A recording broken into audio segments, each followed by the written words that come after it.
हमारा खास कार्यक्रम लेकर रिपोर्टर डायरी। आज हम सबसे पहले बात करेंगे पंचकुला में आयोजित गुरु अर्जुन देव के 420वें शहीदी दिवस कार्यक्रम की, जहां मुख्यमंत्री नायब सिंह सैनी ने कार्यक्रम में बतौर मुख्य अतिथि शिरकत की।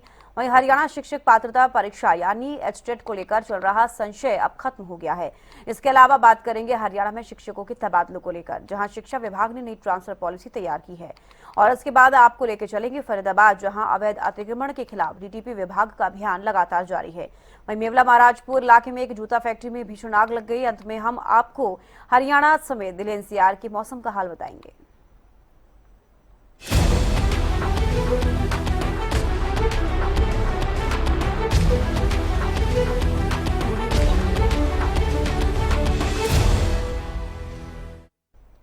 पंचकुला में मुख्यमंत्री नायब सिंह सैनी ने गुरु अर्जुन देव के 420वें शहीदी दिवस पर आयोजित कार्यक्रम में बतौर मुख्य अतिथि शिरकत की। इस दौरान उन्होंने पंचम पातशाह गुरु अर्जुन देव को श्रद्धांजलि अर्पित करते हुए कहा, देश और धर्म की रक्षा के लिए सर्वस्व न्यौछावर करने वाला गुरु साहिब का बलिदान मानवता के लिए सदैव प्रेरणा स्रोत रहेगा। जब जब देश और धर्म पर संकट आया, तब तब हमारे गुरुओं ने अपने रक्त से इस पावन भूमि को सींचकर सत्य और धर्म की रक्षा की। मुख्यमंत्री ने कहा, श्रद्धालुओं की सुविधा के लिए श्री हजूर साहिब नांदेड़ के लिए 5 मई को कुरुक्षेत्र व 15 मई को सिरसा से विशेष ट्रेनें रवाना की गई हैं। उन्होंने कहा कि सरकार धार्मिक और सांस्कृतिक विरासत के संरक्षण के लिए प्रतिबद्ध है।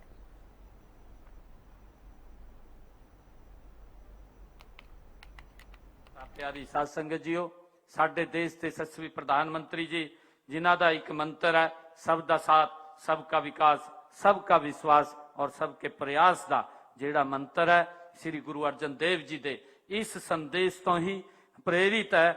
सगल संग उन्होंने कहा है कि सगल संग हम कऊ बन आई। ये गुरु तेग बहादुर अर्जुन देव जी ने, प्यारी साध संगत जीओ, श्री गुरु अर्जन देव जी ने हमें ये संदेश दिता है कि संगल संग हम कऊ बन आई। असी भी इसी भावना अनुसार समाज दे अंतिम पायदान ते खड़े व्यक्ति नू सेवा नू अपना परम धर्म समझते हाँ, उसके लिए असी काम कर रहे हैं।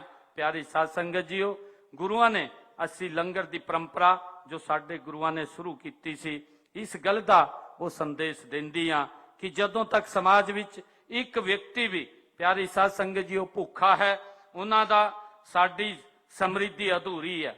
ये सानू गुरुआं दी वो बाणी सिखाउंदी है। प्यारी साध संगत जीओ, राजा होवे या रंक होवे, अमीर होवे या गरीब होवे, एक ही पंगत विच बैठ के भोजन करते हाँ। ये गुरुआं दी हमें शिक्षा दी है, असी उसनू अगे पढ़ाने का काम कर रहे हैं। ये समानतावादी जिहड़ी सोच नू सानू अपने जीवन विच उतारन दी अज जरूरत है।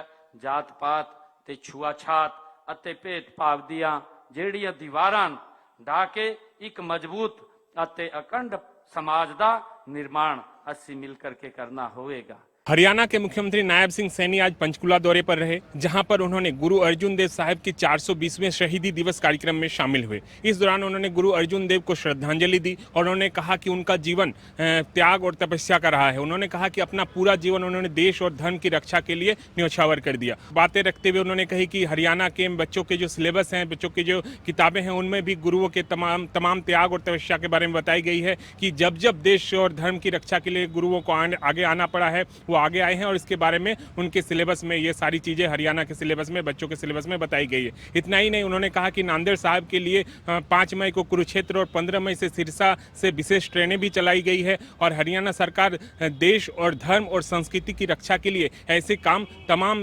समय अंतराल पर वो करती रही है। इन सारी चीज़ों का उन्होंने बखान भी किया। तो आज कार्यक्रम में शामिल हुए पंचकुला में और उन्होंने गुरु अर्जुन देव साहब को श्रद्धांजलि देते हुए तमाम बातें कही। कैमरामैन राज के साथ मैं शशि शेखर, हरियाणा न्यूज़ के लिए।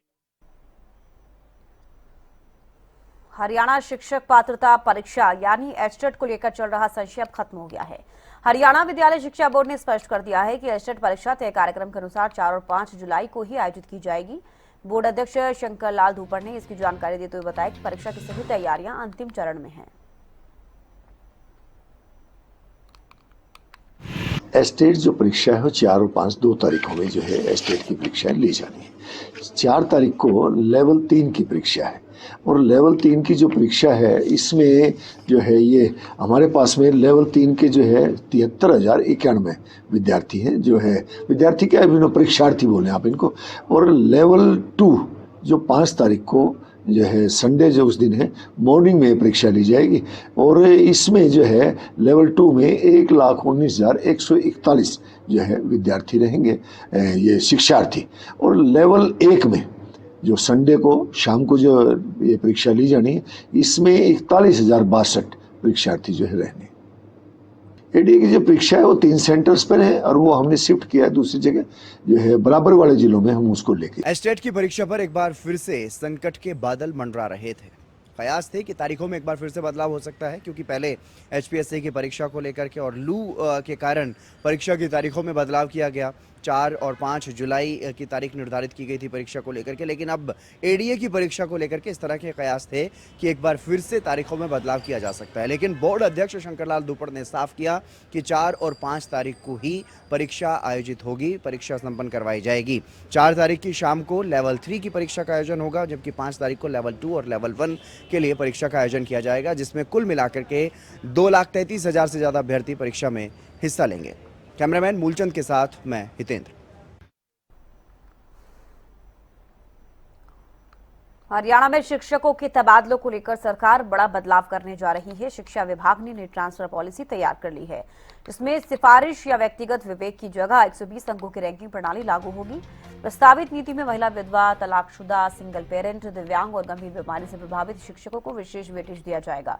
वहीं अविवाहिता महिला शिक्षकों, पुरुष शिक्षकों को बच्चों के आधार पर मिलने वाली कुछ पुरानी छूटें खत्म करने की तैयारी है। नई नीति को जल्द ही कैबिनेट की मंजूरी के लिए रखा जा सकता है। वहीं हरियाणा सरकार शिक्षकों के तबादलों को अधिक पारदर्शी बनाने की दिशा में कदम बढ़ा रही है। हरियाणा में टीचर के ट्रांसफर में नहीं चलेगी सिफारिश। नई पॉलिसी में 120 अंकों का फॉर्मूला ट्रांसफर का बेस जो है बनाया गया है। व्यक्तिगत विवेक और विशेष सिफारिशों की बजाय अंक आधारित रैंकिंग जो है की जाएगी और नई व्यवस्था में विशेष परिस्थितियों वाले शिक्षकों को सबसे अधिक महत्व दिया जाएगा। महिला शिक्षक, विधवा, तलाकशुदा, न्यायिक रूप से अलग रह रही महिलाएं, सिंगल पेरेंट, गंभीर बीमारी से प्रभावित शिक्षक, दिव्यांग शिक्षक और दिव्यांग बच्चों के अभिभावकों को इसके अंदर रखा जाएगा। नई पॉलिसी को शिक्षा विभाग ने अंतिम रूप दे दिया है। जल्द ही सीएम नायब सैनी की कैबिनेट में मंजूरी मिल सकती है। ये नई पॉलिसी जो पहले की पॉलिसी है उसके अंदर संशोधन करके बनाई गई है, उसका पूरा ड्राफ्ट शिक्षा विभाग द्वारा तैयार कर लिया गया है, लेकिन अब कैबिनेट की बैठक के अंदर इसको मंजूरी के लिए भेजा जाएगा। अब देखने वाली बात रहेगी कि आखिर इसको कब तक जो है मंजूरी मिलती है। वीडियो जर्नलिस्ट जसवीर के साथ प्रदीप शोकंद, हरियाणा न्यूज, चंडीगढ़। फरीदाबाद में अवैध अतिक्रमण के खिलाफ डीटीपी विभाग का अभियान लगातार जारी है। इसी कड़ी में सेक्टर 9 और सेक्टर 10 की डिवाइडिंग रोड पर विभाग का पीला पंजा चला। सड़क किनारे किए गए अतिक्रमण को हटाने की कार्रवाई की गई। बताया जा रहा है कि एफएमडीए की शिकायत के बाद ये कार्रवाई की गई है, क्योंकि अतिक्रमण के चलते क्षेत्र में सौंदर्यीकरण कार्य प्रभावित हो रहा है। मौके पर डीटीपी विभाग की टीम ने जेसीबी की मदद से अवैध निर्माण और कब्जों को हटाया।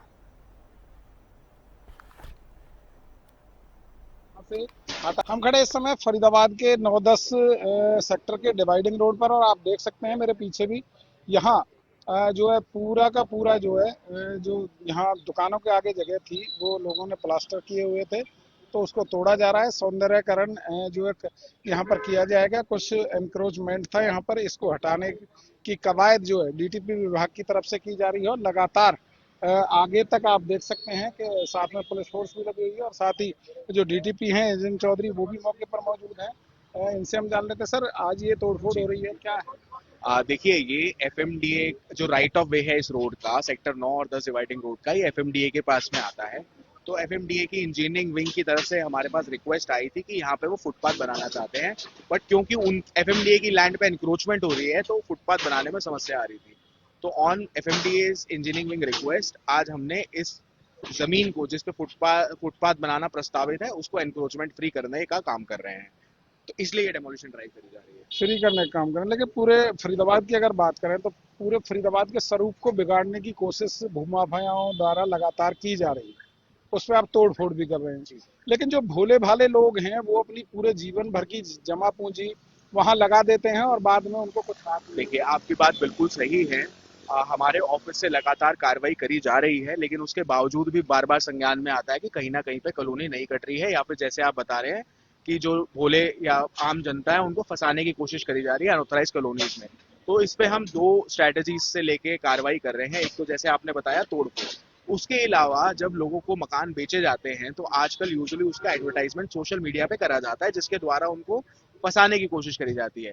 हमने ऐसे 10 सोशल मीडिया हो चाहे फेसबुक, इंस्टाग्राम, जिनके पे ये ब्लॉगर्स हैं जो एडवर्टाइज कर रहे हैं, जिससे लोगों को पहले पता चलता है कि यहाँ पे अनऑथराइज कॉलोनी कट रही है या वहाँ पे प्लॉट खरीद सकते हैं, उनके खिलाफ हमने एक कारण बताओ नोटिस दिया 2 चरणों में, पहले 6 को दिया, फिर शायद 4 को दिया।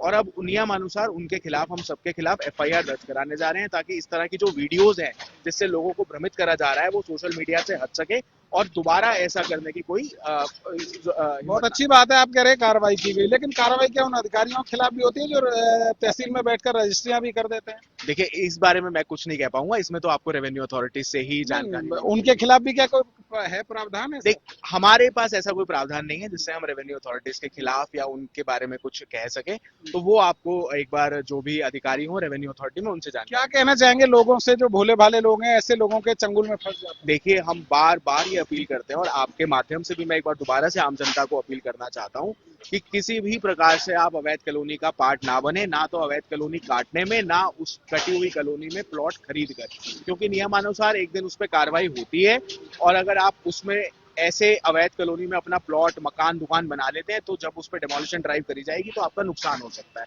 तो किसी भी तरीके से आप, कोई आपको कहे कि ये पास है या अप्रूव्ड है, तो सबसे पहले उसका प्रूफ मांगे कि क्या सरकार द्वारा उसे कोई लाइसेंस दिया गया है, या कभी कोई अगर कच्ची कॉलोनी है क्या उसको रेगुलराइज किया गया है। जब तक आपके हाथ में वो प्रूफ ना आ जाए तब तक आप ना खरीदें और अवैध कॉलोनाइजेशन का पार्ट ना बने।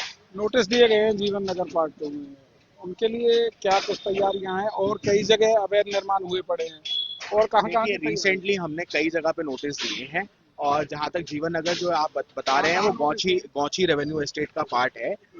वहां पे हमने कारण बताओ नोटिस फिलहाल दिया है।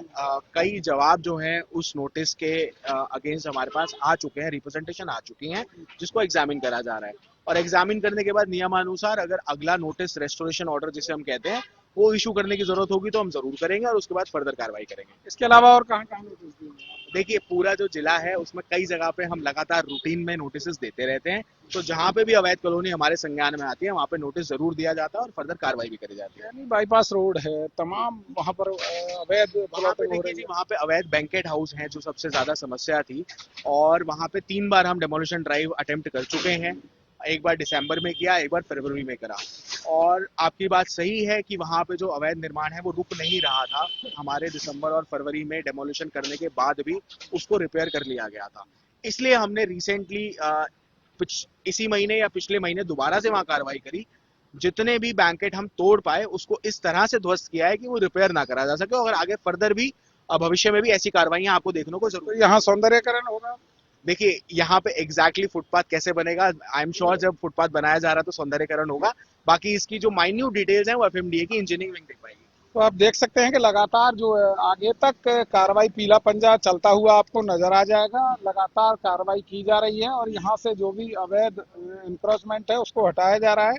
साफ तौर पर ये पेड़ लगे हुए हैं, इनके लिए भी काफी परेशानी रहती होगी, क्योंकि ये पूरा पक्का किया हुआ था और इसके चारों तरफ पक्की वो बनाई हुई है, तो कहीं ना कहीं ये यहाँ से हटाया जा रहा है और आगे इसके सौंदर्यकरण के लिए कार्य किया जाएगा। और साफ तौर पर डीटीपी हैं जो उन्होंने साफ तौर पर कहा कि कहीं भी अवैध प्लॉटिंग जहां हो रही है वहां पर जगह लेने से पहले तमाम डॉक्यूमेंट्स चेक करने के बाद ही वहां पर जगह ली जा सकती है, अन्यथा बाद में पछताना पड़ेगा। फरीदाबाद से हरियाणा न्यूज के लिए राजेंद्र दैया, प्लास्टर किए।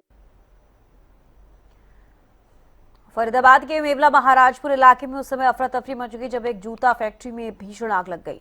आग लगती फैक्ट्री परिसर में हड़कंप मच गया। सूचना मिलने पर दमकल विभाग की कई गाड़ियां मौके पर पहुंची और आग पर काबू पाने के प्रयास शुरू किए गए। फिलहाल राहत की बात यह है कि इस घटना में किसी के हताहत होने की सूचना नहीं है, हालांकि फैक्ट्री को काफी नुकसान हुआ।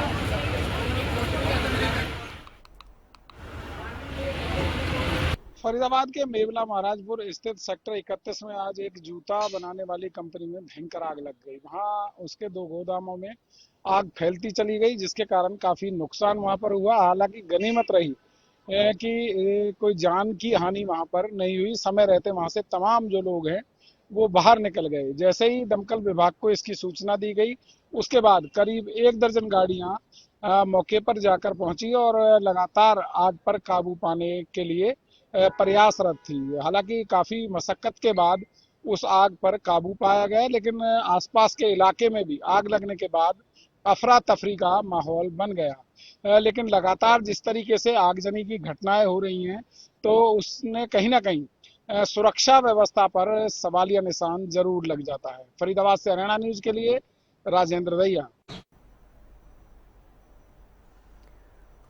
पानीपत के समालखा क्षेत्र में देर रात उस समय हरसनसनी फैल गई जब बुढ़शाम गांव के पास दो दोस्तों की गोली मारकर हत्या कर दी गई। इस डबल मर्डर की सूचना मिलते ही डीएसपी के नेतृत्व में पुलिस की कई टीमें मौके पर पहुंची और जांच शुरू कर दी गई है। शुरुआती जांच में परिजनों ने उनके ही दोस्त साहिल पर हत्या का शक जताया है।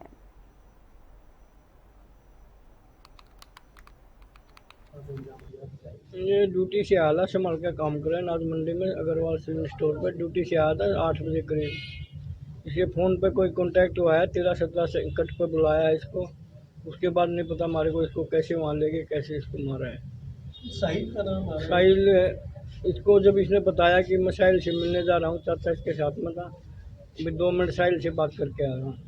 इसलिए ये चाचा बेटा दोनों आदमी ये जब मिलने गया है, जब मिलने गया ना तो ये साहिल का नाम बोल के गया कि मैं उससे मिलने जा रहा हूँ। उसने अपने चाचा को कहा कि मेरे पास में साहिल का फोन आया है। भाई ये है कि भाई मेरे को वो फोन आया, मैं अभी आता हूँ। ये लड़का उसको मिलने के लिए इतने उसने मोटरसाइकिल लगाई ना, इतने में ही वो चल पड़ा तो कहाँ गया तो पता नहीं चला।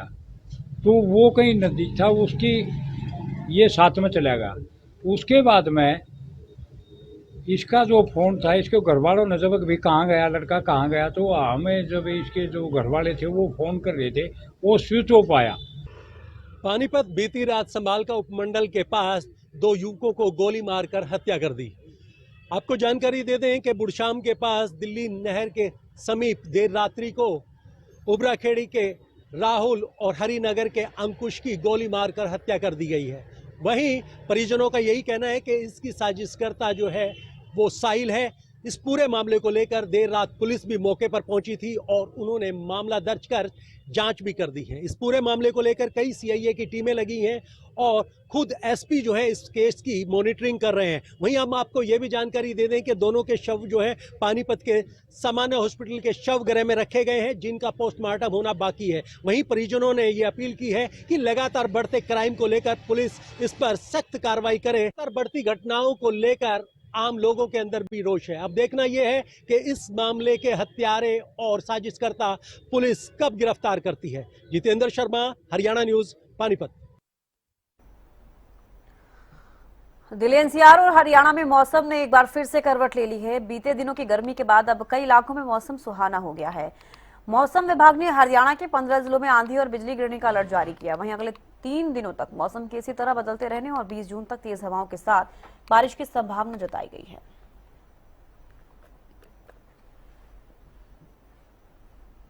हरियाणा में लगातार मौसम परिवर्तनशील बना हुआ है। वहीं करनाल जिले की बात करें तो करनाल का मौसम भी पूरी तरह से परिवर्तनशील है। वहीं आईएमडी के अनुसार बता दें कि हाई अलर्ट जारी है और 19 से लेकर 23 के बीच में कहीं ना कहीं मौसम में बदलाव देखने को मिल सकता है, क्योंकि करनाल जिले में देखा गया है कि किस प्रकार से भीषण गर्मी का प्रकोप दिन प्रतिदिन बढ़ रहा है। उसी तरह से स्वास्थ्य विभाग की बात करें, चाहे जिला प्रशासन की बात करें, एक्टिव मोड पर नजर आ रहा है। जनता को जागरूक करने का काम भी कर रहा है और 12 से 4 का जो समय अपने घरों में रहे और खासकर जरूरी कामों तभी अन्यथा निकले, नहीं तो अगर निकले तो घर को अपने ढक कर निकले, सनस्क्रीन लोशन कर, छाता लेकर निकले या गमछा ओढ़ कर निकले, क्योंकि देखा जा रहा है किस प्रकार यहाँ पर भीषण गर्मी बढ़ रही है। लगातार कहीं ना कहीं समस्याओं का लोगों को सामना करना। आप तस्वीरों के माध्यम से भी देख सकते हैं किस प्रकार यहाँ पर जो है पूरी तरह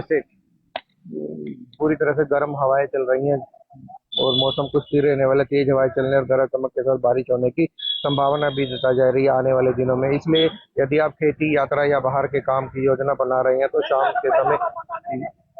शाम के समय की जानकारी लेते रहें, क्योंकि देखा जा रहा है कि लगातार मौसम परिवर्तनशील होता हुआ नजर आ रहा है। और आपको बता दें कि बारिश आने की आज पूरी तरह से कम मध्यम दिखाई दे रही है, क्योंकि दिन में गर्मी रहेगी और लगभग तापमान 37 से 40 डिग्री तक पहुंच सकता है। कुछ पूनम या शाम के रात के समय हल्की बारिश या गरज चमक के साथ बौछारें की संभावना भी बताई जा रही है, लेकिन व्यापक या भारी की संभावना फिलहाल अधिक नहीं है, क्योंकि देखा जा रहा है किस प्रकार यहाँ पर लगातार जो है भीषण गर्मी का प्रकोप दिन प्रतिदिन बढ़ता हुआ नजर आ रहा है और करनाल की जनता का जो जीवन है पूरी तरह से अस्त व्यस्त होता नजर आ रहा है। और करनाल जिले में आज मुख्य रूप से धूप खिली रहेगी और मौसम काफी गर्म रहेगा। दिन के अधिकतम तापमान 38 डिग्री सेल्सियस तक जाने का अनुमान है, जबकि न्यूनतम तापमान की बात करें तो 28 डिग्री सेल्सियस से 32 डिग्री के आसपास रहेगा। दोपहर के समय लगभग तापमान अपनी चरम सीमा पर होगा, लेकिन इस कारण 43 डिग्री जैसा महसूस हो सकता है, क्योंकि देखा जा रहा है कि इस प्रकार यहाँ पर लगातार तापमान में बढ़ोतरी हो जाएगी। और दिन भर हवा की बात करें तो पश्चिमी नॉर्मल की रफ्तार से चलेगी और सुबह के समय नमी का जो स्तर है लगभग घटकर 37% तक आएगा। और आज के एयर क्वालिटी इंडेक्स की बात करें, एयर गुणवत्ता की बात करें तो कहीं ना कहीं उच्च स्तर कर रहेगा। और दोपहर 11 से 3 के सीधे धूप निकलने से बचे या सनस्क्रीन और छाते का इस्तेमाल करें, क्योंकि देखा जा रहा है किस प्रकार लगातार जो मौसम है लगातार करवट लेकर और निरंतर परिवर्तनशील बना हुआ है। क्योंकि बात करें तो कहीं ना कहीं करनाल जिले की बात करें तो पूरी तरह से जीवन है करनाल की जनता का आश्वासन होता हुआ नजर आ रहा है। वहीं बात करें जिला प्रशासन की, स्वास्थ्य विभाग की, तो पूरी तरह से लचकोटर जनता को जागरूक करने का काफी कर रहा है, क्योंकि देखा जा रहा है कि दिन प्रतिदिन जो तापमान में बढ़ोतरी नजर आ रही है। वहीं आज IMD के अनुसार बताते हैं कि कहीं ना कहीं 38 से 43 डिग्री सेल्सियस डिग्री तापमान जाएगा। न्यूनतम बात करें तो कहीं ना कहीं 29 से 30 डिग्री सेल्सियस आने की संभावना बताई जा रही है, क्योंकि देखा जा रहा है किस प्रकार यहाँ पर जो तापमान में बढ़ोतरी होती नजर आ रही है। वहीं करनाल जिले की बात करें तो पूरा जीवन अस्वस्थ हुआ नजर आ रहा है, क्योंकि देखा जा रहा है कि जिस प्रकार से तापमान बढ़ रहा है कहीं ना कहीं लोगों को भीषण गर्मी का सामना भी करना पड़ रहा है। क्योंकि ऐसे में देखा जाए तो स्वास्थ्य विभाग की बात करें तो OPD संख्या लगातार बढ़ रही है, क्योंकि पिछले दिनों देखा गया कि 7-8 घंटे की बारिश ने पूरी तरह से गर्मी को खत्म कर दिया था, मगर एक बार फिर कहीं ना कहीं जो हीट वेव है चरम सीमा पर और ज्यादातर 43 डिग्री सेल्सियस जाने की संभावना बताई जा रही है। करनाल से हरियाणा न्यूज के लिए विकास कुमार की रिपोर्ट। पिछले दिनों हुई बरसात की वजह से जो है तापमान अभी भी जो है गिरता हुआ नजर आ रहा है। अन्यथा जो तापमान था बरसात न होने की वजह से 43, 44, 45 के पार भी जाता हुआ नजर आया था। अभी 4 से 5 दिनों पहले जिस तरीके से बरसात हुई है उसकी वजह से तापमान में जरूर गिरावट दर्ज की गई है। आज का अधिकतम तापमान कुरुक्षेत्र का 37 से 38 डिग्री रहने वाला है। अन्यथा तापमान जो है बरसात न होने की वजह से जो है 43-44 तक भी जो है जाता है दर्ज किया गया है। तो ऐसे में लोगों को अभी राहत मिलती हुई नजर आ रही है। अभी कह सकते हैं कि 4 से 5 दिन और जो है इसी तरीके का मौसम रह सकता है, फिर उसके बाद जो है बरसात होगी। बरसात होने की वजह से फिर से टेम्परेचर में गिरावट दर्ज की जाएगी। ऐसे में किसानों के चेहरे जरूर खिलखिलाते हुए नजर आ रहे हैं, क्योंकि खेतों की अच्छी तरीके से जो है सिंचाई हो रही है बरसाती पानी की वजह से।